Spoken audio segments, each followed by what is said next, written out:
तो देखिए, पश्चिम एशिया में जो स्थिति चल रही है उसको लेकर प्रधानमंत्री नरेंद्र मोदी ने देशवासियों से एक अपील की थी और अब देश के सर्राफा बाजार में बड़ी बहस का विषय ये बन चुका है। प्रधानमंत्री ने हाल ही में नागरिकों से 1 साल तक सोना न खरीदने और पेट्रोल डीजल की बचत करने की अपील की, जिससे सरकार ने आर्थिक हित को यानी कि राष्ट्रीय आर्थिक हित को ऊपर रखा और आत्मनिर्भरता से इसे जोड़कर पेश किया। लेकिन इस अपील के बाद से देश भर में स्वर्णकारों यानी कि जितने भी सराफा व्यापारी हैं वो चिंता में आ गए हैं। कई लोग तो नाराजगी भी व्यक्त कर रहे हैं। उनका साफ तौर पर कहना है कि भारत में सोना केवल एक धातु नहीं है बल्कि आस्था, परंपरा, सामाजिक संस्कृति का प्रतीक भी है। शादी, विवाह, त्योहार या फिर निवेश, हर प्रकार से सोने के ओर लोग अपना झुकाव रखते हैं। ऐसे में लोगों से सोना न खरीदने की अपील सीधे तौर पर लाखों व्यापारियों और करोड़ों परिवार की आजीविका को प्रभावित कर सकता है। यानी कि ये जो ज्वेलरी मेकर्स होते हैं उनका भी परिवार है और अगर लोग सोना खरीदेंगे नहीं, ज्वेलरी खरीदेंगे नहीं, तो ये जो कारीगर है सीधे तौर पर उनके परिवार पर इसका असर पड़ेगा। देश के कई बड़े सर्राफा संगठनों ने यह भी कहा है कि पहले से ही बढ़ती कीमतों और वैश्विक अनिश्चितताओं के कारण बाजार दबाव में है। आपने देखा होगा पिछले 1 साल से सोने की कीमत लगभग 1,40,000 1,50,000 के बीच बनी हुई है। ऐसे में इस तरीके के बयान ग्राहकों के मन में भ्रम पैदा कर सकता है। उनका यह भी कहना है कि अगर खरीदारी कम होती है तो इसका सीधा असर छोटे ज्वेलर्स पर पड़ेगा, कारीगरों पर पड़ेगा और सोने के कारोबार से जुड़े लाखों मजदूर इससे प्रभावित होंगे। स्वर्णकार तो ये भी कह रहे हैं कि भारत की अर्थव्यवस्था में सोने का विशेष महत्व है। ग्रामीण भारत में सोना बचत और सुरक्षा का भी माध्यम है, क्योंकि घर की जो महिलाएं होती हैं आर्थिक रूप से घर को और परिवार को मजबूती देने के लिए थोड़ा थोड़ा पैसा जोड़ती हैं और उसके बाद सोने में इन्वेस्ट करती हैं। इसीलिए इस तरीके की अपील सामाजिक और आर्थिक दोनों स्तरों पर व्यापक प्रभाव डाल सकता है। हालांकि कुछ व्यापारी प्रधानमंत्री की मंशा को देशहित से जोड़ रहे हैं। कुछ व्यापारी ये कह रहे हैं कि देशहित तो ठीक है, लेकिन अगर इस तरीके की संकट आएगी तो फिर हमारे परिवार को हम कैसे पालेंगे, भरण पोषण कैसे होगा, उन तमाम 3 करोड़ कारोबारियों का, उन 3 करोड़ कारीगरों का क्या होगा जो सोना बना रही हैं, यानी कि सोने के गहने बना रहे हैं। तो इसके लिए संतुलित नीति और वैकल्पिक उपाय भी सामने आने चाहिए। साफ तौर पर उनका सरकार से यही कहना है। लेकिन इन सबके बीच में बड़ा सवाल ये है कि क्या प्रधानमंत्री की ये अपील आर्थिक अनुशासन का संदेश है या फिर इससे सराफा बाजार की रौनक फीकी पड़ सकती है। चाहे दिवाली हो, चाहे होली हो, चाहे शादी हो या फिर घर में कोई पूजा, सोना एक विशेष अपना महत्व रखता है। कई बार हमने ये भी सुना है कि मंदिरों में लाखों रुपए का सोना या फिर कई किलो का सोना भी दान किया जाता है। तो जरा समझिए कि कहां तक सोने की जो पहुंच है वो है। छोटे से छोटे घर, मंदिरों में दान से लेकर इन्वेस्टमेंट का एक बड़ा जरिया सोने का माना जाता है। अब फिलहाल देश भर में स्वर्णकारों की नजर जो है सरकार के अगले कदम पर टिकी हुई है, क्योंकि प्रधानमंत्री ने बीते दिनों 24 घंटे में 2 बार ये अपील दोहराई, जिसके बाद से लोगों के मन में भी अब चिंता बढ़ गई है कि क्या स्थिति सच में इतनी गंभीर हो गई है कि अब हमें सोने से दूर रहना चाहिए। हालांकि ये क्यों है, हमारे साथ एक मार्केट एक्सपर्ट जुड़ेंगे, वो आपको समझाएंगे कि ये स्थिति क्या है, ये क्यों है और इसमें आगे क्या करना चाहिए। लेकिन आपको इस पूरे मुद्दे से जुड़ी एक खास रिपोर्ट दिखाते हैं।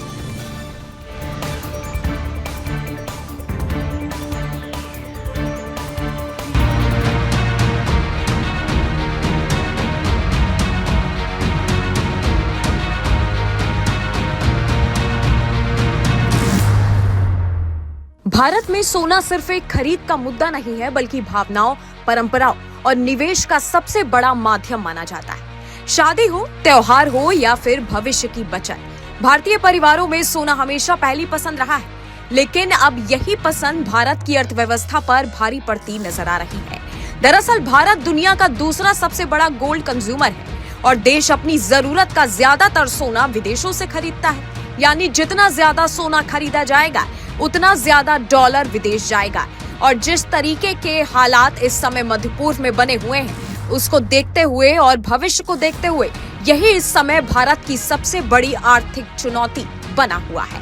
अगर बात करें तो भारत में सोने की बढ़ती डिमांड के बाद दुनिया का दूसरा सबसे बड़ा गोल्ड उपभोक्ता भारत माना जाता है। ज्यादातर सोना भारत विदेशों से ही आयात करता है। साथ ही हर खरीद में विदेश डॉलर चला जाता है, जिसका असर अर्थव्यवस्था पर पड़ता है और अर्थव्यवस्था पर एक तरीके से दबाव। अगर पिछले 6 साल की बात करें तो 2019 से 2020 में 27.2 अरब डॉलर 2022 से 2023 तक 34 अरब डॉलर, 2024 से 2025 में 57 अरब डॉलर, साथ ही 2025 से 26 में 72 अरब डॉलर।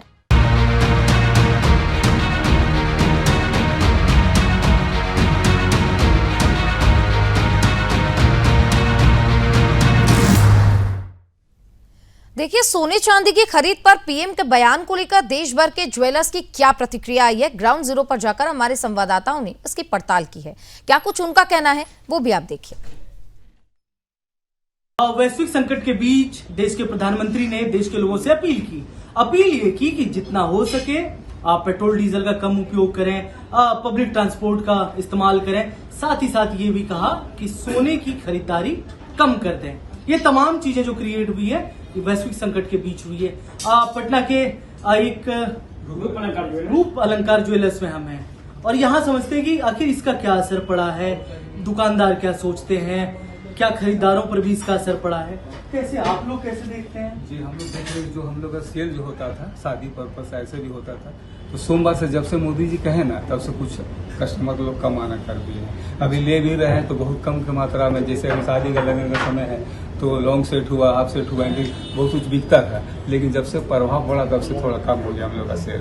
हम लोग इंतजार कर रहे हैं कि सेल हो, लेकिन कस्टमर ही नजर नहीं आ रहा है। सही बात है। तो हम लोग बहुत है, लेकिन अभी कुछ सराफा बाजार से कुछ वैसा नहीं आया कि हम लोग कुछ बोले। एक प्रभाव तो बहुत पड़ा है, प्रभाव पड़ रहा है। अभी हम लोग के यहाँ भीड़ रहता था, लेकिन सोमवार से देख रहे हैं, जब से बोले हैं तब से आप ये अच्छा हुआ कि लगन के टाइम में लगन का समय जो कि कुछ भीड़ हम लोग पास रहता था, नहीं कुछ न कुछ बिकती था, लेकिन बोले कुछ असर पड़ा है, लेकिन हम लोग बैठे हुए हैं। तो देश के लोग देख रहे हैं, पूरे देश के लोग, कोई अपील जो आप करना चाहते हो?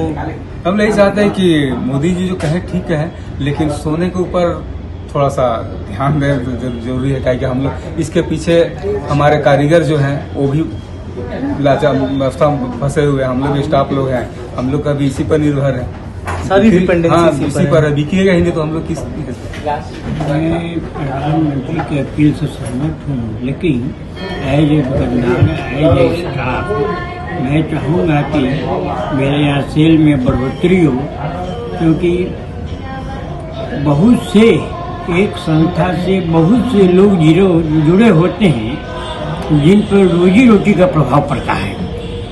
अब मान लिया जाए कि सेल हम लोग का जब नहीं होगा तो हम लोग इतने स्टाफ हैं तो बॉस कहें कि मैं छटनी कर दूं आप लोगों को, क्यों नहीं, कि मैं बिक्री ही नहीं है तो पेमेंट कहाँ से दूंगा। तो ये तो प्रभाव पड़ेगा ना, आम जन पर प्रभाव पड़ेगा इसका। देखिए, नरेंद्र मोदी जी हमारे देश के अग्रिम नेता हैं और वो हमारे देश को आगे ले जाने का सपना लिए राष्ट्र निर्माण की ओर बढ़ रहे हैं और वो चाहते हैं कि जनता की सहायता उनको हर एक मोर्चे पे मिले। जैसे कि आप देख सकते हो कि आज की जो पुरानी जो परिस्थितियाँ अभी जो गई है, जो युद्ध परिस्थितियाँ गई हैं, जिसमें काफ़ी सारे देशों को बहुत सारी तकलीफ़ें झेलनी पड़ी, लेकिन हमारा देश जैसे पहले चल रहा था वैसे ही आज भी चल रहा है। ना पेट्रोल के दाम बढ़े, ना किसी चीज़ के दाम बढ़े। तो उसका कारण ही ये है कि आगे का सोच कर वो चलते हैं। तो उन्होंने भी आज ये जो हम सभी से आह्वान किया है राष्ट्रवासियों से, देशवासियों से, उसके पीछे उनका नैतिक तर्क होगा कि हमारे फॉरेक्स रिजर्व्स जो हैं वो बचे रहें, हम पब्लिक ट्रांसपोर्ट का उपयोग कर सकते हैं। खाद्य तेल का जो खास करके उन्होंने बोला है वो उन्होंने डबल सेंचुरी मारी है। उन्होंने आपके सेहत के लिए भी कहा है और राष्ट्र निर्माण में भी आपका सहयोग मिलेगा, इसलिए कहा है। तो हमको, मैं ये पर्सनली ये समझता हूँ कि हमको राष्ट्र निर्माण में एक छोटा सा सहायता हमारी तरफ से करनी चाहिए। देश के सर्वोच्च नेता पंतप्रधान माननीय नरेंद्र मोदी जी ने देश की जनता को एक अपील किया है, आह्वान किया है कि आज की परिस्थिति में जो विश्व भर में जो स्थिति है उस स्थिति में आर्थिक नियोजन करना देश के लिए बहुत ज़रूरी है। और इसलिए उससे दो फायदे होंगे, एक तो देश का भी आर्थिक नियोजन होगा और जनता का व्यक्तिगत भी आर्थिक नियोजन होगा, जिसमें खाद्य तेल के विषय, पेट्रोल का विषय, सोना खरीदिए। क्योंकि भारतीय मानस ऐसा है कि मुक्त खर्चा करने की उनकी मानसिकता रहती है। जितना ज़रूरी है उससे ज़्यादा तेल का खर्चा करना, पेट्रोल की 2-2 गाड़ियाँ घर के अंदर, 3-3 गाड़ियाँ बिना वजह घूमना। तो और एक बात ऐसी कि जो जिससे दो चीज़ें होती है कि एक तो खुद की निजी गाड़ियाँ लेके जाने से रास्ते पे ट्रैफिक की भी गड़बड़ी हो जाती है, यातायात की जाम लग जाता है और बिना कारण का पेट्रोल का व्यय भी हो जाता है, खर्चा भी हो जाता है। इस स्थिति में अगर आप लोग जैसे सिंगापुर जैसे देशों में आज भी वहाँ पे शासकीय धोरण है, बड़े बड़े अधिकारी, बड़े बड़े उद्योगपति पब्लिक ट्रांसपोर्ट का इस्तेमाल करते, सार्वजनिक यातायात व्यवस्था का इस्तेमाल करते, जिससे रोड पे ज़्यादा बिना कारण की गर्दी होती नहीं है। अभी प्रधानमंत्री मोदी जी के भाषण के बाद में बहुत ज्यादा ज्वेलर्स पैनिक है। कुछ अभद्र भाषाएं भी जो है सरकार के प्रति या हमारे माननीय मोदी जी के प्रति लोग गुस्से में इजहार कर रहे हैं, जो तो कहीं तक भी उचित नहीं है। देखिए, ये तो मानना है कि कहीं ना कहीं इम्पैक्ट ज्वेलरी इंडस्ट्री पे बड़ा पड़ने वाला है, इससे मना नहीं किया जा सकता। मेरा तो थोड़ा सा मानना यह है कि जैसे कोविड में हमने आपदा को अवसर में बदला, वैसे ही हम सब ज्वेलर्स को मिलके एक साथ ये जो आपदा आने वाली है इसको अवसर में तब्दील करना है। देखिए, माननीय देश के प्रधानमंत्री जी नरेंद्र मोदी जी ने जो कहा है वो सही कहा है। उन्होंने कहा इन्वेस्ट मत करें। जो लोग खरीदते हैं आधा किलो, 250 ग्राम, 300 ग्राम, 500 ग्राम, 1 किलो, उनके लिए उन्होंने मना किया है। ज्वेलरी के लिए नहीं मना किया है। जिसे आवश्यकता होगी वो तो खरीदेगा। अब किसी की पायल टूट जाती है तो क्या महिला 1 साल तक पायल नहीं पहनेगी? बिल्कुल पहनेगी। वो आएगी, पायल चेंज नहीं करेगी। इन्वेस्ट के लिए उन्होंने मना किया है। जब से अपील हुई तब से बोहनी के लाले हैं, कोई काम नहीं है। इसमें छोटा वर्ग मर जाएगा, कोई व्यापार रहा नहीं, कुछ नहीं भैया। सुबह से शाम तक केवल बैठे रहो, बाकी कुछ नहीं। बहुत असर पड़ गया है। एक तो सोना महंगा है, दूसरी महंगाई है, और तीसरा मोदी जी की अपील पे हर आदमी का ध्यान जा रहा है कि सोना क्यों ना खरीदे। ये विचार क्या बता दें, वो प्रधानमंत्री है, उन्होंने अपील करी है, लेकिन यहाँ व्यापार चौपट हो रहा है, कोई खरीदने ही नहीं निकल रहा। मैं भी सोचेंगे कि हाँ, कुछ गोल्ड लेना थोड़ा कम करना चाहिए, ऐसा तो नहीं है। और शादी वगैरह का टाइम है तो शादी का टाइम है तो जाहिर सी बात है सर, लड़की को देना है तो गोल्ड खरीदेंगे ही खरीदेंगे, चाहे थोड़ा खरीदे या बहुत खरीदे। उसके लिए कुछ भी फिक्स हो वो तो लेना ही लेना है गोल्ड। तो फिर अभी मार्केट के कैसे हालात हैं? अभी तो सर लगन नहीं है तो अभी तो नहीं बता सकते। अनदर अगर लगन रहेगा तो मार्केट रहेगा ही रहेगा। ये बताइए, प्रधानमंत्री की इस अपील में महिलाएं साथ हैं? महिलाएं तो बड़ी वोटर हैं उनकी। बिल्कुल साथ होंगी, बिल्कुल साथ होंगे। जिनको जरूरत होगा वही लेंगे, जिनको जरूरत नहीं होगा हमें नहीं लगता कि लेंगे। तो मैं चाहूंगी कि प्रधानमंत्री के तरफ से सपोर्ट करें कि चलो 1 साल तक जब मना किया तो 1 साल तक रुक जाए ना। हाँ, 1 साल तक रुक जाए। 1 साल के बाद जो भी है वो अपना डिसीजन ले। हाँ, 1 साल के बाद अगर सर वो तो महिला बर्दाश्त नहीं कर पाएंगी, क्योंकि गोल्ड लेंगे ही लेंगे, चाहे वो कितना भी कॉस्टली हो जाए। साथ खास मेहमान market expert Suresh Manchanda sir जुड़ गए हैं, उनका रुख करेंगे। और स्वागत है सर आपका सुदर्शन न्यूज पर। और सबसे पहला सवाल यही होने वाला है, क्योंकि जो महिला अंत में कह भी रही थी कि महिलाओं की पहली पसंद होता है सोना खरीदना, सोने के गहने पहनना, लेकिन 1 साल तक जैसे तैसे महिलाएं कंट्रोल तो कर लेंगी, लेकिन उसके बाद क्या? तो क्या सबसे बड़ा सवाल यही लोगों के मन में उठ रहा है कि क्या ये सिर्फ 1 साल तक ही चलेगा जैसा कि प्रधानमंत्री ने कहा है, या फिर ये समय सीमा और भी आगे बढ़ाई जा सकती है?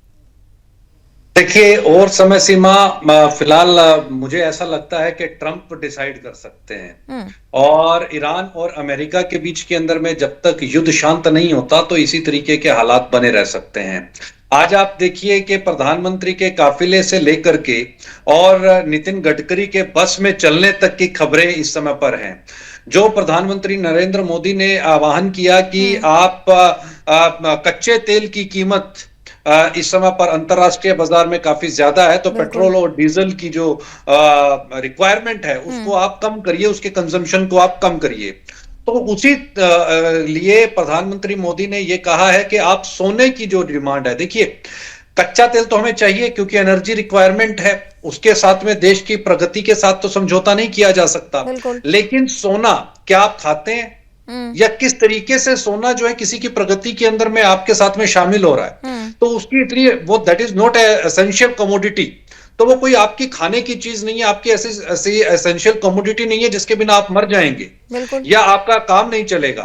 भाई आपको सबसे पहले ये देखना है कि कहां पर, मैं तो कहूंगा कि प्रधानमंत्री मोदी जी ने ये कहा है कि आप 1 साल तक सोना नहीं खरीदें, ये आह्वान किया है पब्लिक से। आप आह्वान मत कीजिए, आप 9% से 15% का टैक्स मत लगाइए। मैं तो बल्कि ये गुजारिश करूंगा कि 1 साल तक के लिए सोने के आयात के ऊपर पे पूरी तरह से बैन लगा देना चाहिए। बैन इस वजह से लगा देना पर चाहिए। सर आप ये क्योंकि बहुत बड़ी बात कह रहे हैं, क्योंकि 3 करोड़ से ज्यादा कारीगर हैं जो बना रहे हैं सोने को, बिल्कुल उन पे क्या असर पड़ेगा, उनको किस तरीके से हैंडल करेंगे? जी मैं उसी पर आ रहा हूं। आपको देखिए, आपको याद होगा कोरोना काल के अंदर में क्या हुआ था। तब तो 140 करोड़ की जनता जो है वो घरों के अंदर में लोग थी, और 1 साल के लिए नहीं 2 साल के लिए लोग थी। तो आपने 2019 और 2020 जिस तरीके से काटे ये 2 साल, वो सभी जान रहे हैं। और ऐसे के अंदर में वही 3 करोड़ लोगों ने वो सफर भी देखा है। बिल्कुल। और आज की तारीख के अंदर में ऐसा नहीं है कि कारीगर जो सोने के कारीगर हैं या ज्वेलर्स हैं वो भूखों मर जाएंगे। देखिए, इसको समझने की जरूरत है कि वहां पे ऑल्टरनेट्स क्या है। मैं यहां पर सिर्फ इस समस्या का या प्रधानमंत्री मोदी की बात का गुणगान करने के लिए नहीं हूं, बल्कि मैं आपको एक सोल्यूशन बताऊंगा। सोल्यूशन ये है कि रिसाइकिलिंग, गोल्ड रिसाइकिल की तरफ आना चाहिए। शादी ब्याह के लिए अगर आपको गोल्ड की जरूरत, अच्छा इसके अंदर में आपको ना पॉजिटिविटी देखनी चाहिए। पॉजिटिविटी क्या है? अगर बैन हो जाता है तो उससे भारत के किसी नागरिक का नुकसान नहीं होगा बल्कि फायदा होगा। ठीक है, अब मैं आपको फायदा बताता हूं। बिल्कुल बिल्कुल। अंतरराष्ट्रीय बाजार के अंदर में आज की तारीख में सोने की कीमत है $4500। ठीक है, और जो ये कीमत आज से 2 साल पहले थी $2000 से लेकर के और $2500, यानी कि 100% से ज्यादा का इजाफा सोने की कीमतों में पिछले 2 साल के अंदर आ चुका है। बिल्कुल। अब आप देखिए कि क्या आप सोना खरीद पा रहे हैं? मैं आप ही से सवाल करूं, क्या जो आज भाव 1,60,000 रुपए का चल रहा है, आप खरीद सकते हैं उस सोने को? ये तो बहुत ज्यादा महंगा हो गया है। ज्यादा महंगा हो गया है ना। तो अगर हिंदुस्तान सबसे बड़ा लार्जेस्ट बायर है चाइना के बाद में, 1000 मीट्रिक टन हमारी सालाना की खरीद रहती है। अब इसको बड़े स्पष्ट शब्दों के अंदर आप समझिए, मैं फायदा करवाने की बात कर रहा हूं यहां पे। और जो गृहिणियां इस समय पर मेरी बात को सुन भी रही होंगी तो निश्चित तौर के ऊपर पे उनके वो इस बात को मेरे को सहमति भी देंगी। क्यों सहमति देंगी? कि अगर नरेंद्र मोदी जी ये कह देते हैं कि 1 साल के लिए सोने को के आयात को भारत बैन करता है, तो इसका सीधा असर अंतरराष्ट्रीय बाजार पर आएगा। और अंतरराष्ट्रीय बाजार के अंदर 1000 टन सोने की जो डिमांड है वो रिड्यूस हो जाएगी।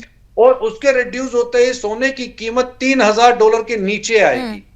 $3000 के नीचे आने का मतलब ये है कि जो सोना आज की तारीख के अंदर 1,60,000 रुपए के ऊपर चल रहा है, उसे 80,000 रुपए पर आने से कोई नहीं रोक सकता। ठीक। और ये जो चीज आप समझा रहे हैं ना कि सोना काफी ज्यादा महंगा हो गया है और आमतौर पर जो मिडिल क्लास की गृहिणियां हैं वो इसी बात से परेशान है, तो आप ये कह रहे हैं कि अगर हमें चाहिए कि सोने के दाम कम हो जाए, 80,000 90,000 पर आ जाए, तो इसका सीधे तरीके से जो रास्ता है वो हमसे ही होकर गुजरेगा। यानी कि हम ही आज अगर सोना खरीदना बंद करेंगे, कम करेंगे, तो इसका असर हो सकता है कि आने वाले समय में प्राइस पर दिखे हमें।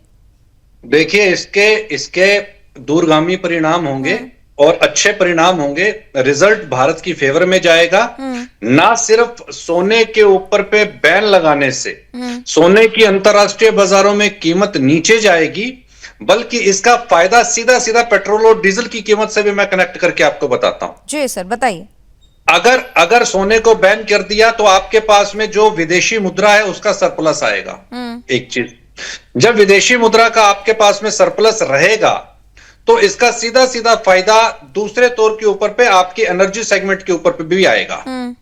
अभी इस चीज को इस तरीके से हमें समझना चाहिए, जब आपके पास में, देखिए, जब आप इन्वेस्टमेंट करते हैं, आपने सोना खरीदा, वो सोना कहां जाएगा? वो आपकी तिजोरी में जाएगा, वो आपके लॉकर में जाएगा। बिल्कुल। तो वो आपका फंड जो है वो वहां पर लॉक हो गया, वो आपका रिजर्व हो गया। उस पैसे को आप इन्वेस्टमेंट के तौर के ऊपर पे कहीं और यूटिलाइज कर सकते हैं। वहां पर आपके पास में कपल ऑफ ऐसी अपॉर्चुनिटीज अवेलेबल हो सकती हैं जहां पर उस पैसे को आप रिटर्न के तौर पे अपने कारोबार के बढ़ावे के लिए प्रयोग में ला सकते हैं। अब बात आती है कि ये जो 3 करोड़ लोग हैं जो ज्वेलरी इंडस्ट्री के साथ जुड़े हुए हैं, इनका क्या होगा? देखिए, कोरोना काल सभी को याद है, उस समय पर पूरी दुनिया ही लॉकडाउन के अंदर में थी, तब भी सभी के घर चले थे और अच्छे चले थे।